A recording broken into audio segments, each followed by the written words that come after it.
I am Ramona J Smith. Some of you probably have no idea of who I am, but in 2018, I won the world champion of public speaking with Toastmasters, of course. And I feel like a dinosaur because everything is online now.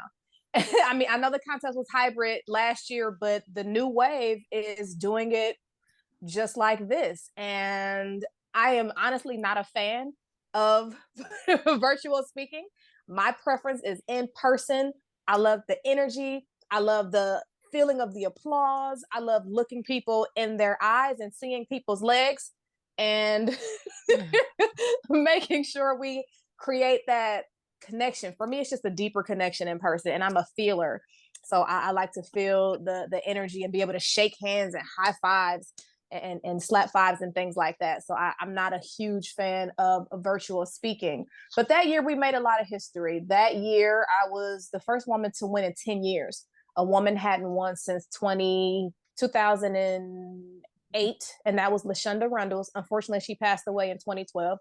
But she was also the first African-American woman to win in 2008. So I was the second African-American woman to ever win. Then in 2018, I was the fifth woman to win, but we know that we just had another winner, Verity. So she's the sixth woman to win now. And in 2018, three women took first, second, and third place. So myself, Sherry Sue, and Anita Fain Taylor, we were the first trio of women ever. Still, that's something that we still have that her story.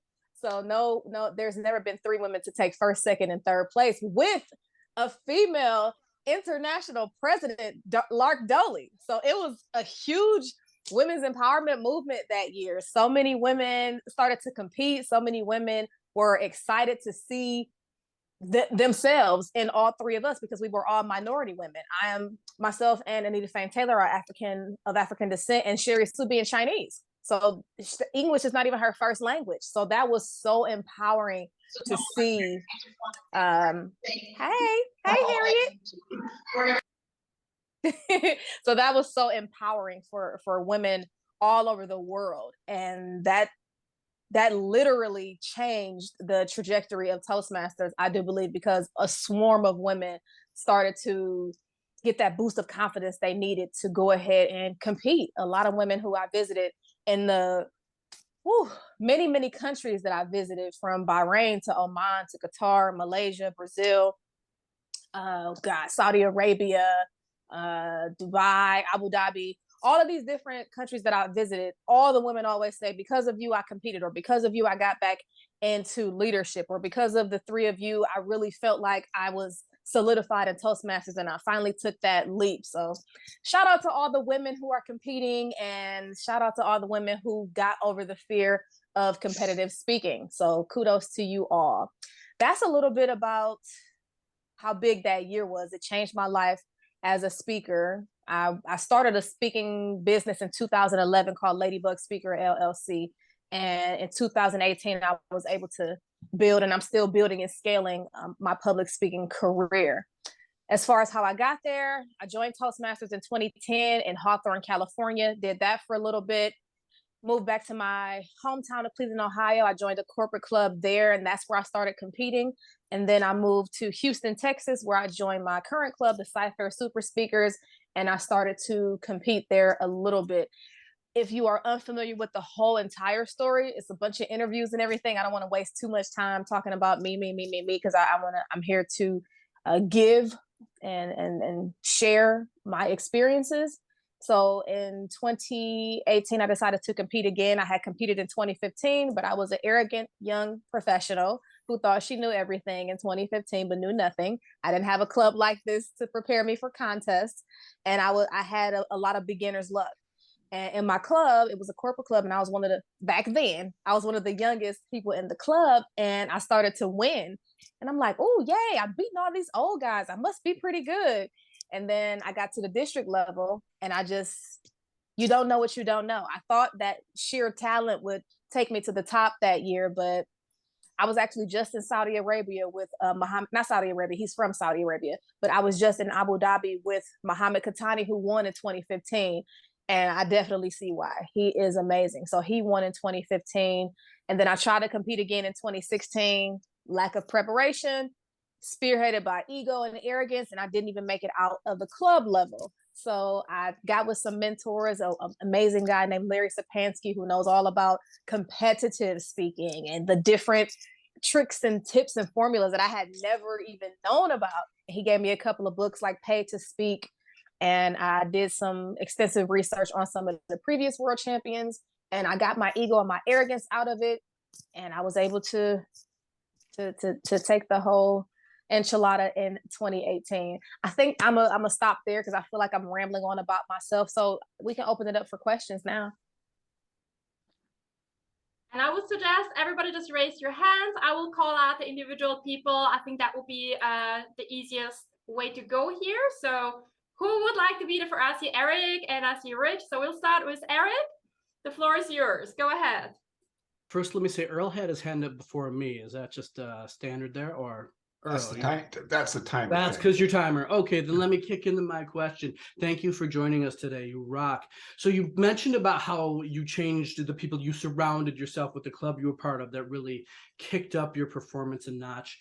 But was there something that you changed about the way you prepare for your speeches or the way you write your speeches that you noticed really kicked up your performance, whether a small notch or a huge notch? I am just a creative person in general, but what I did differently in 2018 was I actually had an editor from one of my clubs help me to write the speech instead of just saying, hey, I'm going to do it. I know I'm a great writer.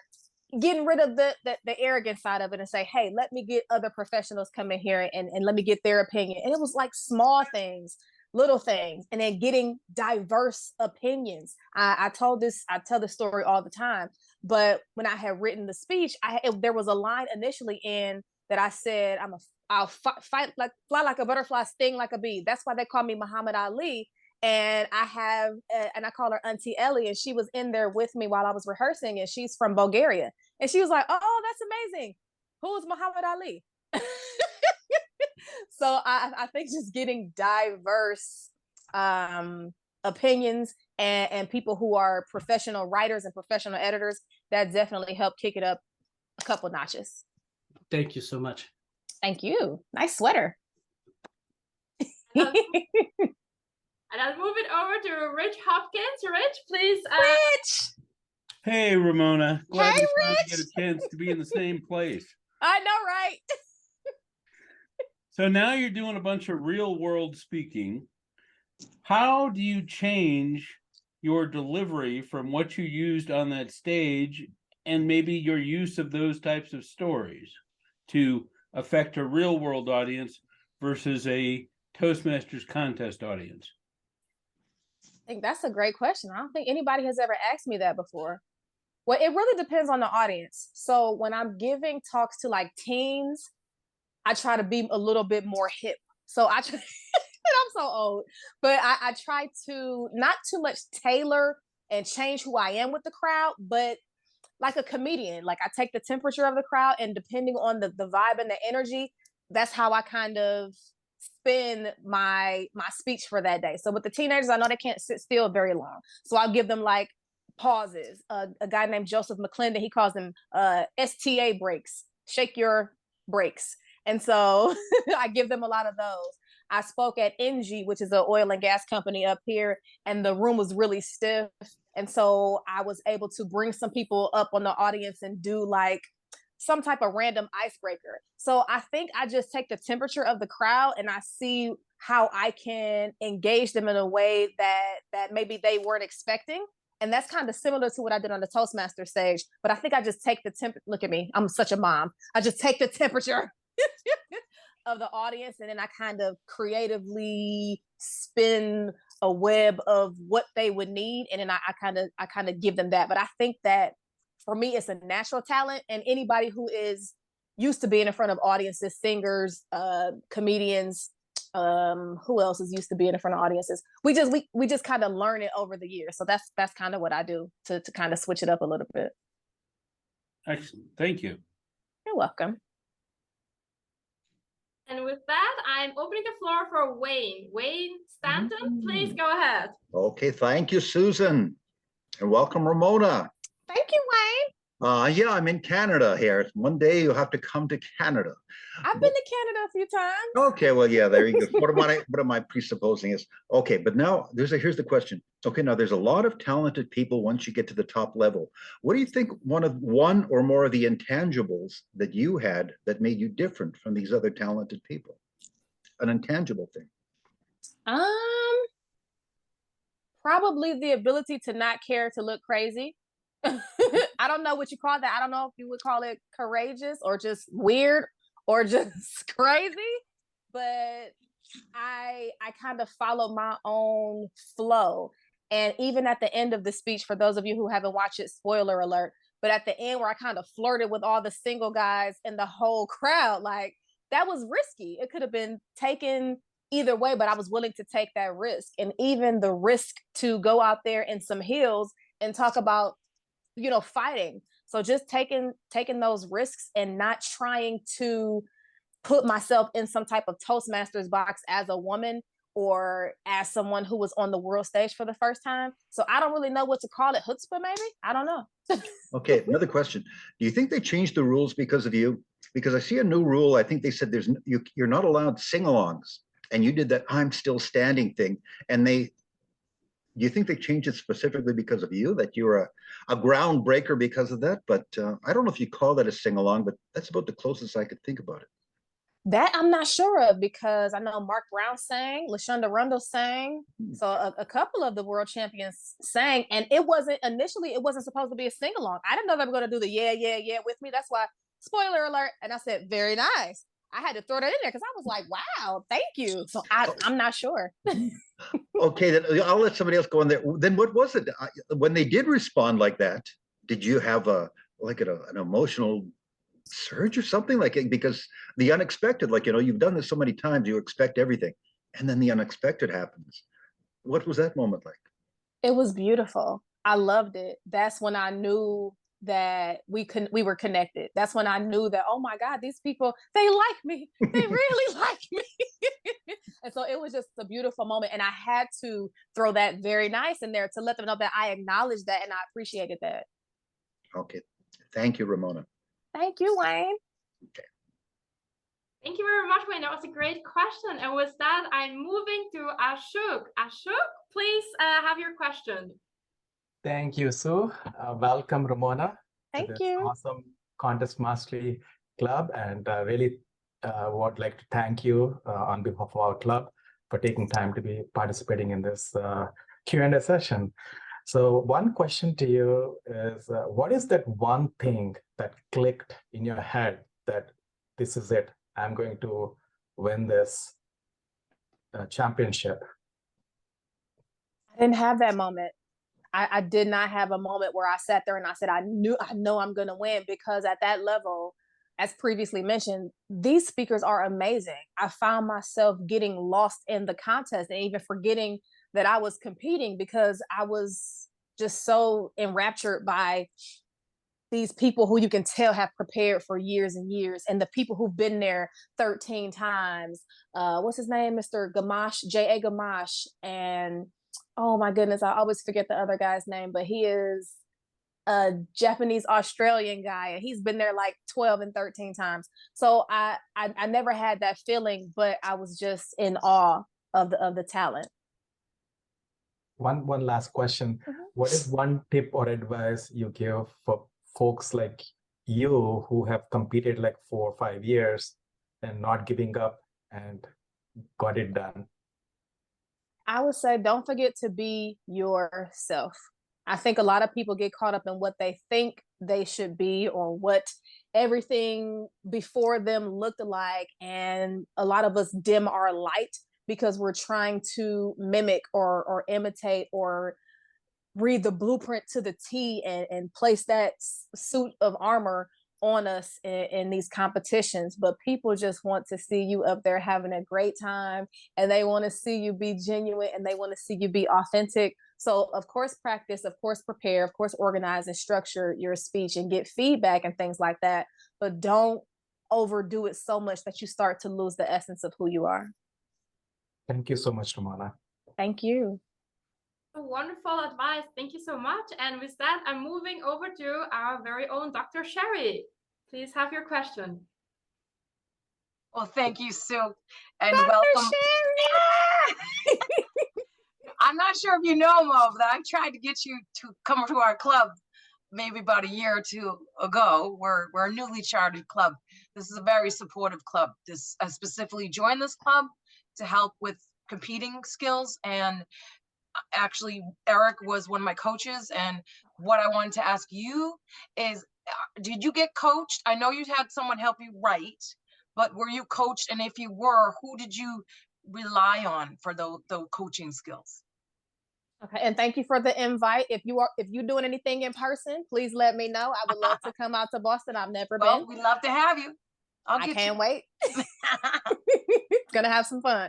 But yes, I got coached by my district officers at that time, the trio. So it was just like you, the PD, the program director, program quality director, the actual district governor. Is it district governor? I'm losing my.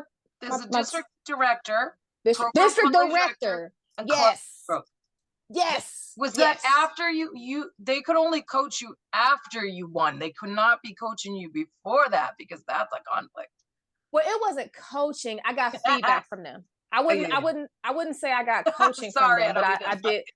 No. But I did get feedback from them. So yes. And after I won district, yes. Yes, after district, they totally. Yes. Right. Yeah, that's when they started to because I was new to the district, so they didn't know who I was until they started seeing me at all these contests. So then after I won, when we were in Chicago, that's when they started to give me that feedback and say, hey, do this, don't do this, say this, wear this, this and that. So there wasn't like a champion, like a past champion, like Rich, or because Rich Hopkins is a very good coach, and then so not a Darren and not a Mark Brown, you didn't have like a Lance Miller, none of the champs.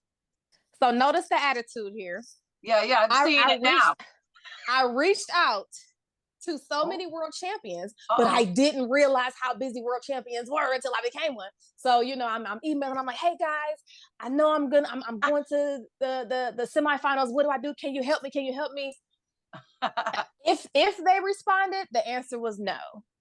But of course, afterwards, Mark Brown and Darren LaCroix became my big brothers. Jim Key is always around the world in the semifinals. He's always there helping and offering his feedback and support. But before then, no, I didn't have any world champions, but I wanted some. But I understand now, because it's like you got thousands of people emailing you like, help me. Well, hopefully when Contest Mastery folks reach out to you, maybe you'll be willing to. If I can, yes. Yeah, for sure. Of course. Well, thank you so much for being here. Appreciate it. Back to you, Sue. Thank you very much, Dr. Sherry and Ramona. With that, I see Jim. Jim, please have your question. Welcome, Ramona. We're glad to have you here. Many of us aspire to the level that you have achieved, but haven't achieved it yet. But I'm curious, once you get to that level, you have to have 2 speeches to win the world championships. And I can imagine that you really want to save your best speech for the finals, because that's perhaps the best odds of then you beating all those other people that were good enough to make the finals. But I can also remember being imagine being incredibly nervous that if you don't give your best speech in the semifinals, you might not make the finals. So I'm curious how you approached that decision. I'm also curious how much time coming up to the contest you spent on each of those speeches. Thank you so much, Vocal Jim. I like that. So, and all these filler words, thank God we don't have a grammarian. But for the speech that I did going up to the semifinals, through the semifinals, was called Not Good Enough. And I feel like, and a lot of people agree with me, that speech was better than Still Standing. Even my mom was like, that Not Good Enough speech was amazing. I put a lot of practice and a lot of energy and a lot of time into Not Good Enough.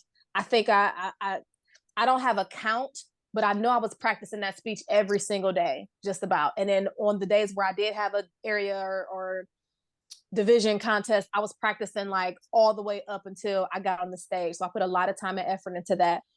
When I wrote my second speech, I was in my living room.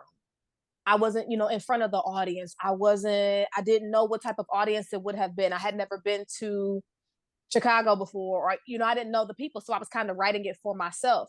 That's why when I won semifinals, I said, this speech that I wrote in my living room about something random, it's not going to cut it, because this audience, I was taking the temperature of the audience. This audience likes humor. This audience wants engagement. They have this sense of fulfillment. They want something, and that other speech is not going to do it. So I scrapped it. And there's a rumor going around that I wrote the speech the night before, which is not true. I had an older speech called, what was it called? Unbreakable. And so I revamped and rewrote Unbreakable and called it Still Standing. And I wrote that Friday morning, but it was a rewrite of a speech that I had already written. And so that night and leading up to the contest Saturday, I probably practiced it like 100 times. No joke. In the early in the morning, pacing back and forth in the hallway in my PJs. I put a lot of time in it just for rehearsal and to make sure I knew all the words and everything. That's amazing. Thank you very much. And now we're moving over to George Phillip. George, please have your question. Excellent. Thank you, Sue. Hi, Ramona. Thank you for this opportunity. This is really excellent. My question is, let's just pick one of your two speeches, say your final speech. And my question is, how much did that speech evolve or change from when it was in the club to when you were on the world stage? And then the follow-up is, how did you decide what feedback to incorporate and what feedback to ignore? How did you make those decisions, or just how does that work for you? So I think that you guys have amazing questions, and because I'm such a creative feeler type of person, sometimes I don't have those direct like questions and strategies and formulas, because I'm really a feeler. So to answer the first question, when I did Unbreakable, the previous version of Still Standing, it was depressing. I talked about divorce. I talked about all this stuff that was going on in my life. I talked about all the troubles and all the things that I was going through. And it was kind of a therapeutic platform instead of, and that's a rookie mistake, instead of giving the audience something. So I took the audience very, very low.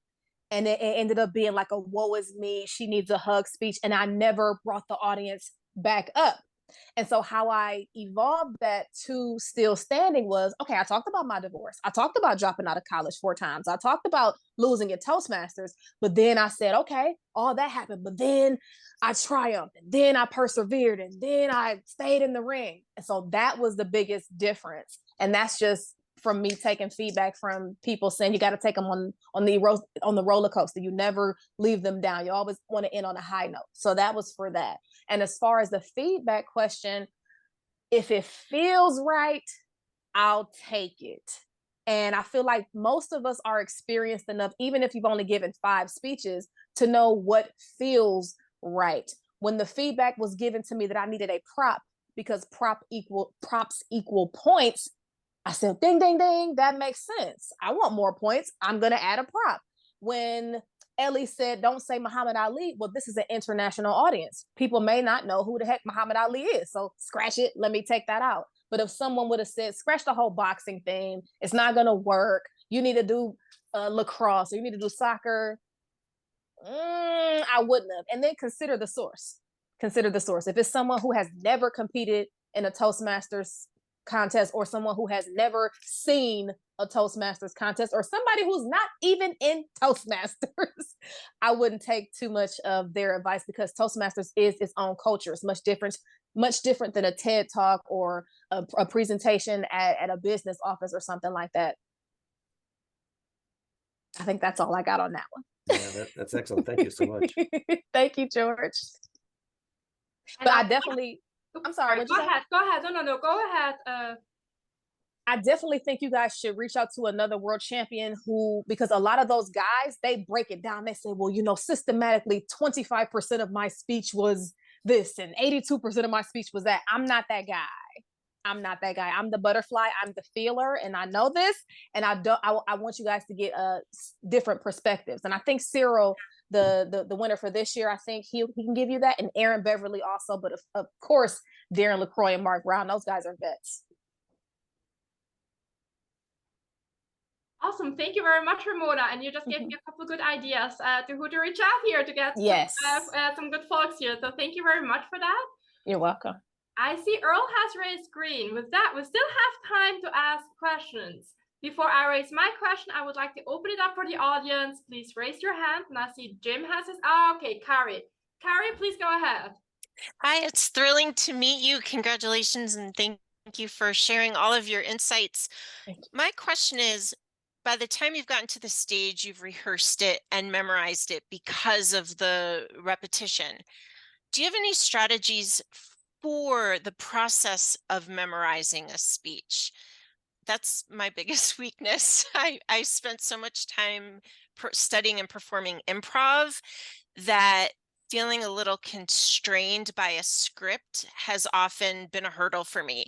So between having practiced it 100 times to the beginning stages of trying to memorize, do you have any tips or suggestions for how you get to that point?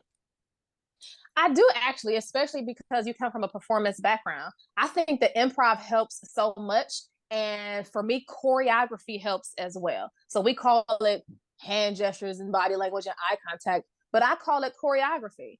So if you know that you're going to do this when you say it, or the still standing, I think that helps with being able to not have to necessarily memorize it verbatim, but memorize it based on the choreography or the dance moves that you're going to be using. Because a lot of people say I don't want to memorize it word for word. I want to leave some wiggle room for myself, which if you watch the speech, I had to several times because I had to throw something in there. And if I was so robotic, then it wouldn't have given the same effect. So I think that maybe trying some choreography, or maybe creating different versions of the speech, not just slight variations of the speech, depending on if you want to throw in a little bit more humor, or if a joke doesn't land, just kind of having like a plan A or plan B. But for me personally, I like to memorize just because it is easier and it helps me, but I don't memorize it to the point where like I'm a robot and I don't and I don't have any wiggle room. But I think, have you tried like choreography? Would that, do you think that would be something that?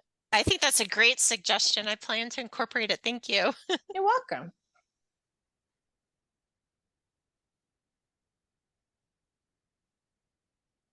Okay, let's not get awkward with the silence. That was okay.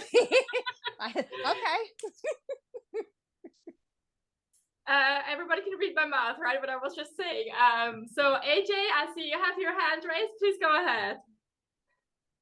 Hi. So you said that you usually practice hundreds of times for the context, but for the normal speech, like the one you gave today, how many times you practiced? I don't count today as a speech. I count because today was a Q&A, so I didn't practice at all. But if I were giving a speech for today, I probably would have practiced maybe 10 times.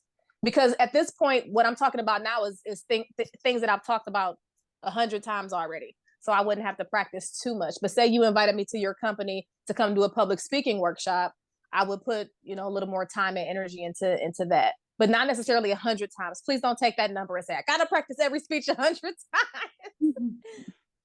Okay, great. No, in the beginning, you did give some speech, but as you said that you had done this at several occasions, so you already had practiced it. Mm-hmm. Thank you. It was You're great. welcome. Thank you. Thank you very much also. And I see Bipin, you have your hand raised as well. Please go ahead. I hope I pronounced your name correctly. Yes. Hi, Ramona. Hi. How did you spend your time before you are waiting for a turn to speak at the championship? Like, were you interacting with other contestants, or you were just preparing for the speech? Do you mean during the contest or before the contest started? During the contest, while you were waiting for your turn, were you watching other speakers, or you were interacting with other speakers, or you were just in an isolated room and just working on your preparation?